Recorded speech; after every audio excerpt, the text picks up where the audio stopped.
생각을 바꾸면 수익이 보인다. 역발상 투자의 문현진 멘토입니다. 오늘도 많은 종목들이 급등을 하고 많은 종목들이 급락을 하고 있는데요. 이런 과정 속에서 우리가 가야 할 길 상한가에 들어간 종목들 체크해보면 답이 나올 것 같습니다. 도움되신다면 좋아요와 구독 그리고 알람 설정까지 반드시 부탁드리면서 바로 출발을 해보도록 하겠습니다. 자, 일단 오늘 증시는 반등이 좀 강하게 나오고 있다고 보여지죠. 1.8% 정도 증시가 급등이 나왔고요. 코스닥 같은 경우도 1.4% 정도 급등이 나왔는데 아무래도 코스피가 오늘은 좀 더 탄력이 좋아 보이는 그림이 나오고 있습니다. 이유는 상하이 봉쇄 해제 그런 기대감들 뿐만 아니라 생각보다는 연준 잘할 것 같은데 라는 그런 기대감이 다시 또 형성이 되어 가고 있는 것 같아요.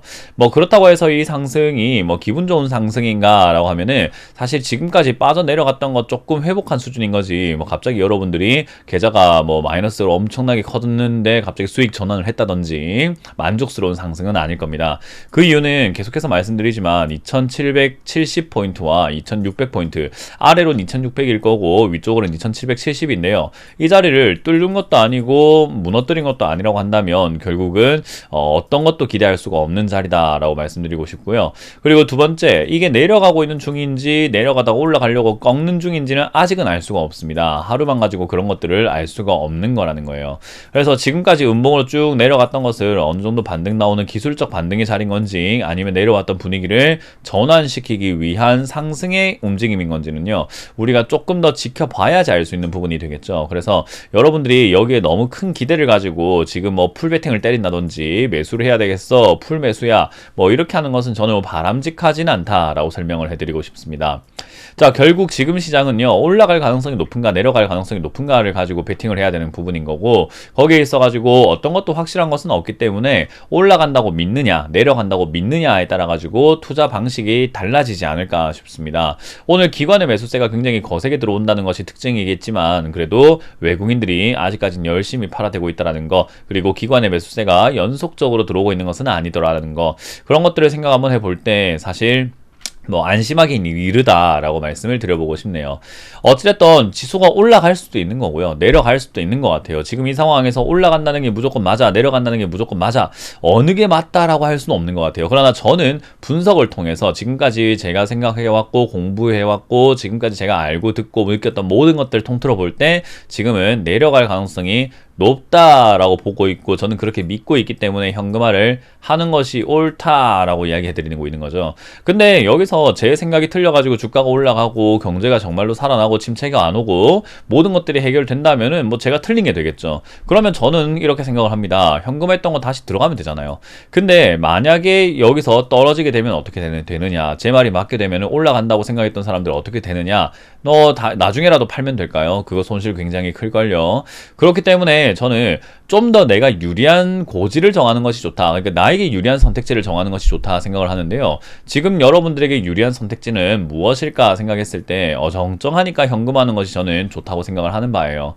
그래서 지금 시기가 굉장히 오랜 기간 이렇게 지루하게 끌고 있고 하다 보니까 지치신 분들도 계실 거고 이게 뭐야 하시는 분들도 계시겠지만요, 어쩔 수가 없어요. 우리가 지금 살아가고 있는 이 세상, 코로나라고 하는 이 특수한 상황과 그리고 코로나로 인해 생겼던 양적 완화, 그리고 코로나가 끝나고 난 다음에 생기는 물가 상승, 그 물가를 잡기 위한 자산 긴축이라고 하는 이런 특수한 상황은요, 여러분들과 제가 동시에 살아가고 있는 그 역사 속에서 일어나는 일입니다. 근데 그 역사라고 하는 것도 사실은 최초로 일어난 일이기 때문에 이거를 완벽하게 알 수는 없어요. 그냥 지금까지 해왔던 경제에 대한 이론들, 공부들, 그런 것들을 토대로 예측을 하고 분석을 하고 거기에 맞게끔 우리는 준비라는 방법밖에는 없다라는 거죠.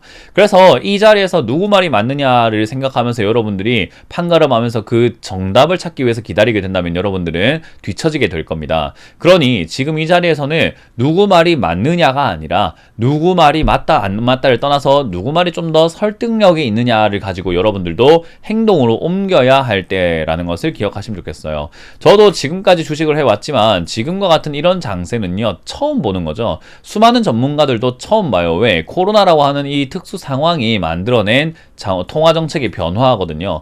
그래서 이론상으로 봤을 때 통화정책을 이렇게 펴게 되면 경제위기가 오는 것이 굉장히 당연한데, 코로나라는 특수 상황 때문에 이론과는 다르게 잘 흘러갈 수 있는 부분이고, 아니면 이론대로 리스크가 올지도 모르는 부분인 거죠. 그래서 지금 상황에서는요, 여러분들이 계속해서 아우 지루해, 이거 어느 말 들어야 돼, 누구 말 들어야 돼, 올라가는 거야, 내려가는 거야, 그런 생각을 하고 계시는 것보다는 빠르게 선택을 하시고 마음을 조금 비우고, 그리고 이 정도로 오랫동안 침체기로 들어간 시장은요, 지금까지는 없었습니다. 그렇기 때문에 여러분들이 침체기가 길다라는 것을 생각 한번 해볼 때, 아, 이렇게 침체기가 기니까 긴 만큼 나도 마음의 준비를 좀 하자. 겨울이 짧을 수도 있고 길 수도 있지만 이번엔 긴 겨울인갑다라고 생각하고 여러분들이 마음을 딱 갖고 계시는 것이 중요한 거죠. 어찌됐든 저는 지금 이 자리에서는 거래량이라던가 그리고 개인들의 수급이라던가 상황들 하나하나 통틀어 볼 때 상승의 기운보다는 하락의 기운이 좀 더 짙게 느껴진다라는 점, 그런 것들을 여러분들께 강조해 드리고 싶은 거예요. 그래서 여기서 반등이 나오고 만약에 2770포인트를 넘어간다고 하더라도 저는 반드시 도망쳐라 라고 말씀을 드려보고 싶은 거죠. 그래서 여러분들이 그 점 참고하셔가지고 어떤 관점을 잡을지, 어떤 생각을 가지고 내가 시장에 임할지 선택하시는 게 좋을 것 같고요. 오늘 급등이 나왔지만은 사실은 지수가 반등 나온 것 치고는 올라온 기업들이 어줍지 않은 기업들이 많습니다. LG 헬로비전은 개별 호재로 올라온 것 같고요. 로스웰리스타 아시아홀딩스는 상하이 봉쇄 해제령 그런 것들 때문에 역시나 중국 관련주가 올라오고 있는 부분이 보여지네요. 그리고 10% 이상 급등 나오고 있는 것은 12개의 기업이 보여지는데요. 신풍제약과 같은 제약 관련주, 지니틱스와 같은 그냥 급등락을 반복하고 있는 기업들, 하이크 코리아와 같은 종목들처럼 급등이 나왔던 기업들이 올라오고 있는 것 같아요. 이렇다 할 만한 특별한 포인트가 있는 시장은 아닌 것 같죠. 그냥 단순 기술적 반등에 가깝기 때문에 테마가 있어가지고 빵 치고 올라간 것이 아니라 그냥 한번 많이 떨어졌으니까 올라가 보자, 요런 느낌에 가까웠다 생각하시면 되겠고요. 하한가에는 일동제약이 들어가 있습니다. 역시나 제약 바이오들의 급등이 나오면은 급락도 금방금방 나오게 되는 건데요. 세무조사가 있다고 하죠. 그래서 이제 급락이 나왔는데 들고 계셨던 분들은 이제 좀 안 됐지만은 어쩔 수가 없다라는 이야기를 해드리고 싶어요. 이런 거 투자하는 것 자체가 잘못된 거거든요. 일동홀딩스도 같이 이렇게 하한가에 들어가 있는 것을 확인할 수 있고요. 스포츠 서울도 지금은 쭉쭉 빠져내려가고 있는 그런 모습을 확인할 수가 있네요. 그리고 멜파스 같은 경우도 역시나 그런데 스포츠 서울은 정리매매를 하는데도 불구하고 가격이 꽤나 비싼 편이죠. 그래서 이런 부분들이 나중에 주가를 반등 한번 나오게 하는 그런 포인트가 될지도 모르겠습니다. 정리매매 임하시는 분들은 반등 때 매도하는 것을 목표로 잡아보시고, 멜파스는 이제 오늘 상승 나왔다가 바로 이렇게 쭉 밀려 내려가는 모습으로 진행이 되고 있죠. 그래서 이렇게 급등이 나온 기업들은요, 조심해라 라는 이야기를 해드릴 수밖에 없을 것 같습니다. 자, 일단 오늘 상한가에 들어간 종목을 하나하나 살펴볼 텐데요. 먼저 LG 헬로비전부터 먼저 살펴보도록 하겠습니다. 일단 요 기업 같은 경우는 전기차 충전 사업 진출을 한다라고 해가지고 LG 헬로비전이 급등 나왔어요. LG전자가 전기차 충전업 업을 하겠다라는 건데요. 아직까지 정확하게 만들어진 건 아니지만 그래도 이제 그런 이야기 때문에 급등하는 것은 훌륭한 호재거리가 아닌가 생각이 들고요. 그러면 추가 상승이 가능할까라고 했을 때는 가능할 것 같습니다. 아마 8,000원 이상가대까지는 한번 튀어오르지 않을까라는 생각이 드니까요. 그 점 참고해서 투자하신다면은 별로 어려울 것 같지는 않다 생각이 드네요. 그렇다고 해서 과한 상승 12,000원, 14,000원, 16,000원, 18,000원, 2만원까지 갈까요? 했을 때는 그거는 저도 뭔가 보장해드릴 수가 없는 부분인 것 같아요. 그래서 그거는 차트 상한가가 풀리거나 힘이 좀 빠졌다 싶을 때 여러분들이 잘 정리하는 수밖에 없겠다라고 조언을 드려볼게요. 자, 그리고 로스웰이 급등이 나와 있습니다. 최근에 급등 나왔다가 빠졌다가 다시 반등이 나오고 있고, 이스타 아시아홀딩스도 최근에 급등 나왔다가 빠졌다가 다시 올라가고 있는데요. 중국 관련주들이 상하이 봉쇄 해제령 때문에 급등 나오고 있는데, 중국 관련주는 저는 투자하는 것을 별로 추천드리지는 않아요. 왜냐하면 물론 작전주라고 하는 개념으로서, 작전의 개념으로서 저가에 매집을 해서 주가를 이상급등 시켜가지고 이렇게 시세를 내는 경우들도 지금처럼 있긴 한데요. 무조건 수익 난다고 해가지고 우리가 들어가 있을 이유까지는 저는 없다고 생각이 드는 게, 무조건 수익 나는 것도 아닐 것이며 이게 수익이 나니까는 들어가는 게 정답 아닌가요?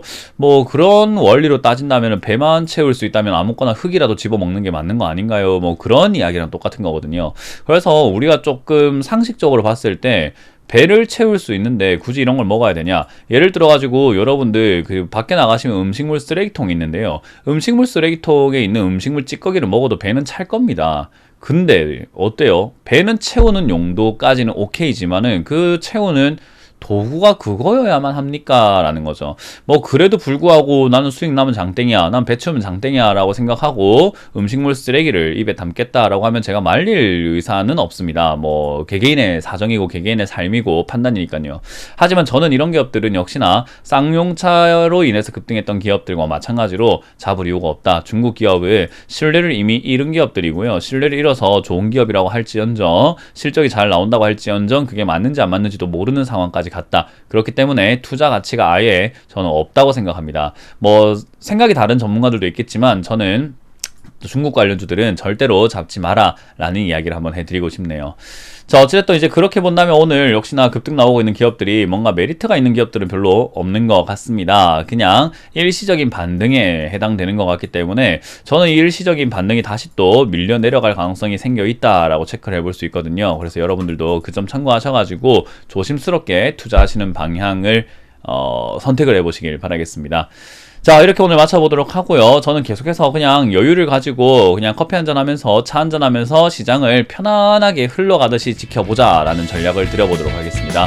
지금까지 역발상 투자의 문현진 멘토였습니다. 고맙습니다.